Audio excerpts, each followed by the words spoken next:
My oldest, Bethany, teen, has a step-sibling, Maria, mid-teen. Bethany and I are white, while my husband and Maria are of Mexican descent. They've been in each other's lives since they were 6 and 7, and overall the relationship is good until recently. Maria's quinceañera is coming up, and my husband and his ex-wife took her to get her dress. The dress and alliterations came to around $3,000. My daughter has been very jealous of the whole party. I informed her it's part of the culture, just like when she had a huge Sweet 16 party with her friends. I spent more time with her to try to make her feel better about it and got her own cheaper dress for the party.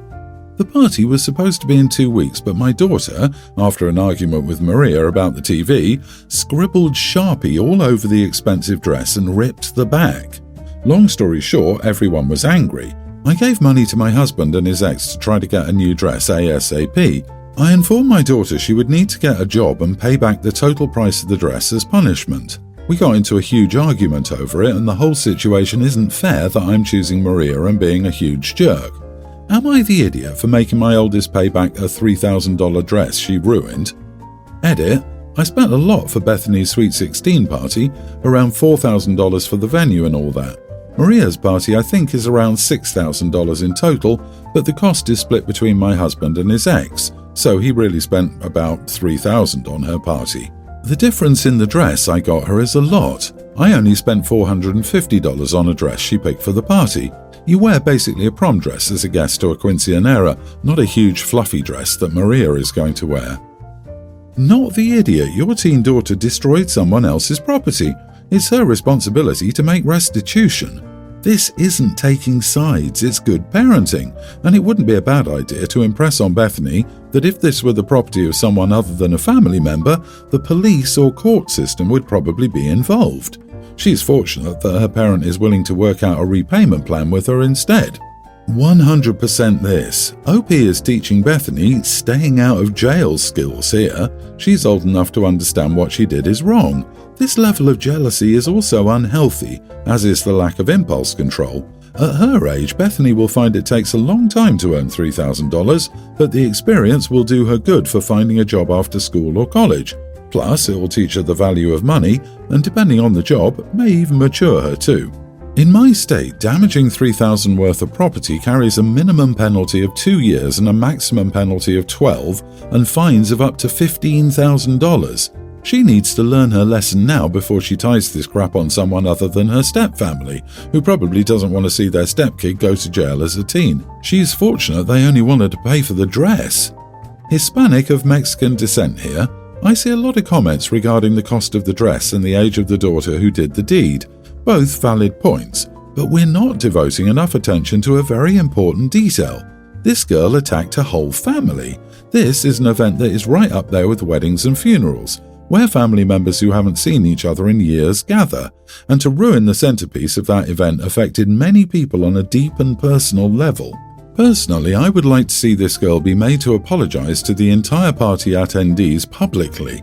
This will allow her to think about what she did and learn from this experience. Part of moving into adulthood is taking responsibility and making amends.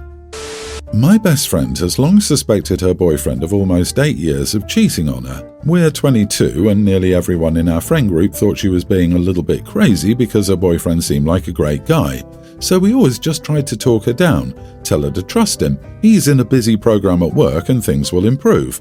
She was heartbroken when he told her he had fill-in duty. He's a new cop on Saturday night and couldn't do the couple costume she planned for them. I got invited to a party hosted by a co-worker at the last minute on Saturday and told my friend it would be good for her to go and just get out instead of doom scrolling.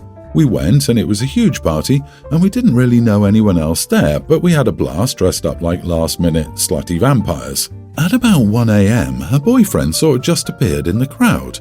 And when I saw the red football jersey, my heart sank because about a minute later, a girl dressed up as Taylor Swift came up and held his hand. My friend saw it and she immediately ran to the bathroom sobbing. In the bathroom, she went from pleading with God that this wasn't real to out-and-out rage and back again. I told her we needed to leave. She said no, she had to confront him. I asked her if she confronted him, was she going to do something that would end her up in jail? She said maybe, and she was serious. I said we had to leave. She said no. I told her to wait and went to find my co-worker to help him make her leave. We dragged her out and she made such a scene that her boyfriend finally noticed she was at the party and he took off like a scared rabbit. We got to my house and she started pounding shots, so I grabbed her keys and tried to get her to go to bed, and she kept screaming how everyone screws me over, including you. Finally, she fell asleep but woke up hungover and angry that I didn't let her find out what was going on. I said we knew what was going on. He was cheating. She called me a horrible friend for not believing her for the past few weeks. I said I was so sorry. She said I was a major idiot for making her leave because she could have caught him in the act and made a clean break. I said she was scaring me with how she was talking in the bathroom. She said she's an adult and can make her own choices. She said it would be a long time before she could forgive me and left, and I think she's blocked me on everything. I feel bad for the whole situation, and I feel bad that I may have made the wrong decision. Am I the idiot? Not the idiot for removing an intoxicated, upset friend from a volatile situation, but you are so thoroughly the idiot for dismissing her out of hand because her boyfriend seemed like a great guy. People who seem like good people cheat all the time. They don't generally walk around with "I'm a philandering jerk" tattooed on their foreheads. If she had cause to be concerned, as a friend, you should have at least heard her out. It's not likely that your friendship will survive this. I disagree. I suspect that in time your friend will come to understand your position here. Your relationship will get back on track. She's obviously in a heightened emotional state due to the situation with her now ex and the fact she was drinking at the time, so she likely just needs time and space to get some perspective on the matter. Hopefully that's the case, but if it's not, take comfort in knowing this situation is the fault of her cheating partner, and ultimately he, not you, is the idiot. This is quite an understatement. OP and all their mutual friends told her friend to ignore her gut intuition about a guy who she dated for 8 years because he's a great guy. They don't empathize with her, nor do they hear her out. They don't tell her that they have her back if she turns out to be right. They side with the great guy, and, to the surprise of absolutely no one, she was right about a guy she dated for almost a decade. Seriously, OP, what do you think would have happened? Would the friend have clawed his eyes out? Please, the friend would have made a scene, but that would have been a clean and undisputable breakup. We all had friends cause scenes when intoxicated. Yes, it is embarrassing, but if the friend has zero record of violence, it is no cause for concern. OP is you are the idiot for meddling in what does not concern her. My daughter Sophia is a teen and she goes to a private school where a lot more affluent families send their kids. My wife works there, so we get a huge discount on the price.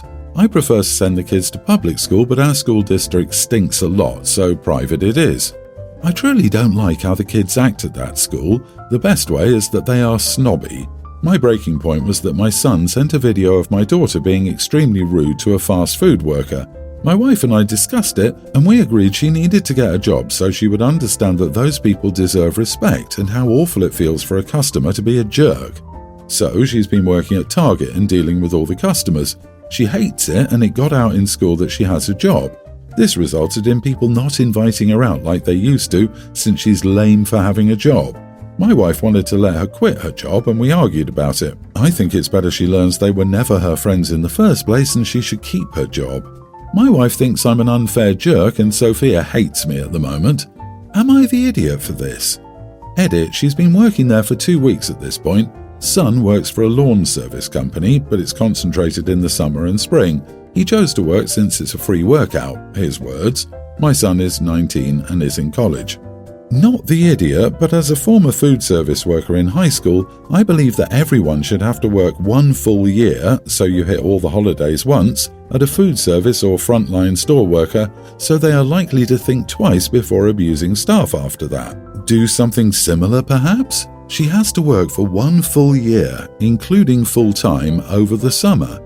I 100% agree. Everyone in the world should work 1 full year of retail or food service before entering society. While it sucks that your daughter isn't going to as many parties, I think you're correct in that they were never her friends if they think it's lame for a 16-year-old to get a job. Stick to your guns. Your daughter needs to learn that while working isn't always fun, it is essential. Unlike her so-called friends, she doesn't have rich parents to bankroll her life. Earning and saving now will teach very important lessons that go beyond showing empathy to working people. By the way, did you find out why she was rude to the fast food worker? Oh yeah, the fast food worker didn't include the sauce packets in the bag they were dining in. She went up after and asked for them. He told her they were by the straws and he didn't have them at the register, literally 5 feet away from her. She was angry and yelling and told him to grab them for her. She even asked for the manager by the end. I, 32 female, have a sister, 36, and a brother, 34. The three of us were close as children. My sister and I were incredibly close from our early 20s on due to a traumatic incident that happened to her, and I was the person she felt most comfortable relying on. I was there and I held her hand through it all. Then, when I had had several miscarriages in a row, she was there for me and a great support. I was unable to carry my children.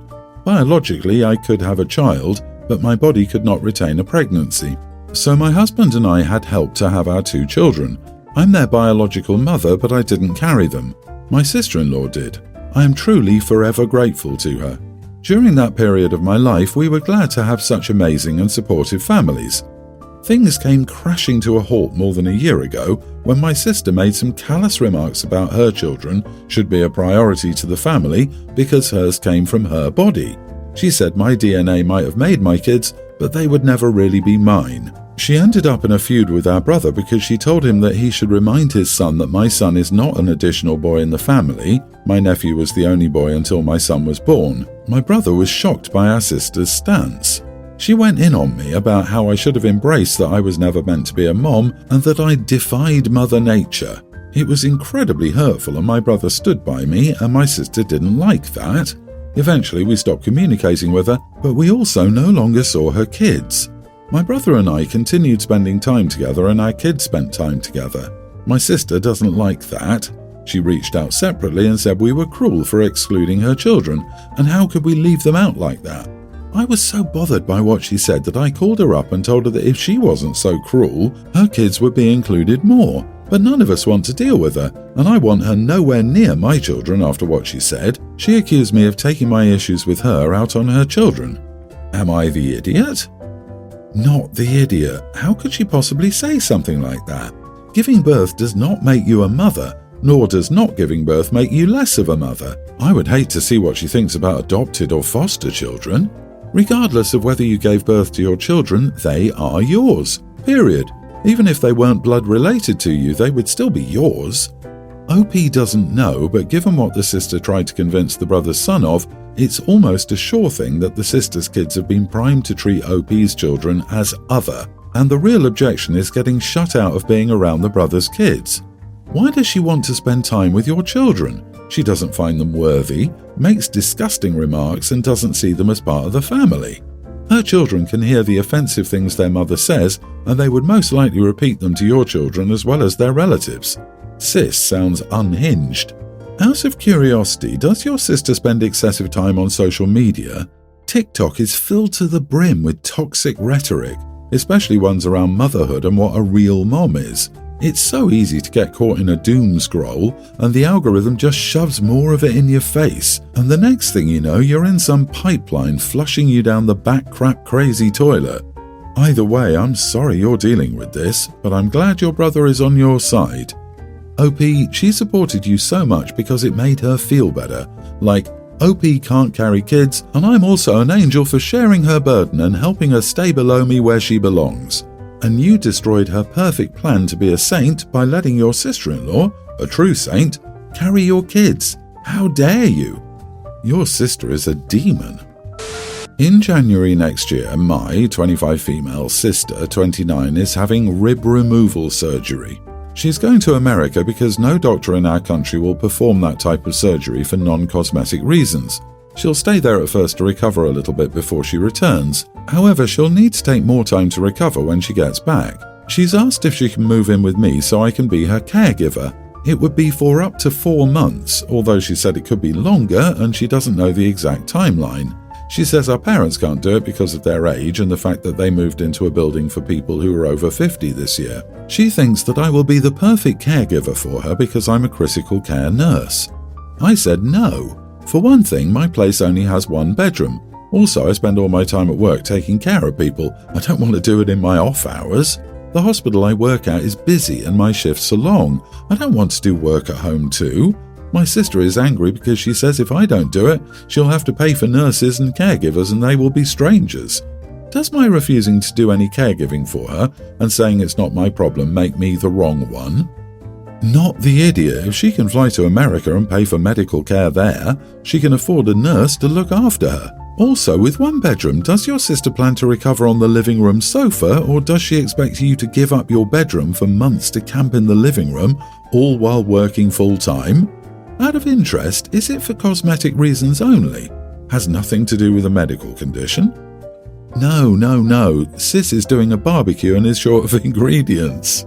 Another critical care nurse here, and my question is, why would someone need a caregiver after rib surgery? She'll be able to walk, get to the bathroom and kitchen, cook and dress, order groceries or go out herself. Why the heck would she need a caregiver? Is this a big thoracotomy or multiple chest tubes or something? I didn't need a caregiver after I smashed my leg and spent 2 months no weight bearing at age 60. I'd hazard to say that if she's planning on 4 months of recovery, that's a red flag too. In most surgeries, you can return to normal activities, possibly with restrictions, within 2 weeks.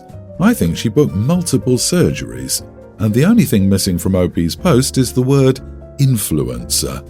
Wow, rib removal surgery. Now that is the height of unnecessary cosmetic surgery. I can see tummy tucks or breast augmentation, but a rib being removed so you can appear to have a smaller waist or to get a smaller waist, that is over the edge psychotic. Yeah, I'd say no to it even if I wasn't a nurse. You know she's going to be demanding most likely and want you to be waiting on a hand and foot. Oh, it hurts to move. Oh, you didn't have a rib taken out? I'd reply, well, you're not Adam. Sister should rather spend all this money on a good therapist.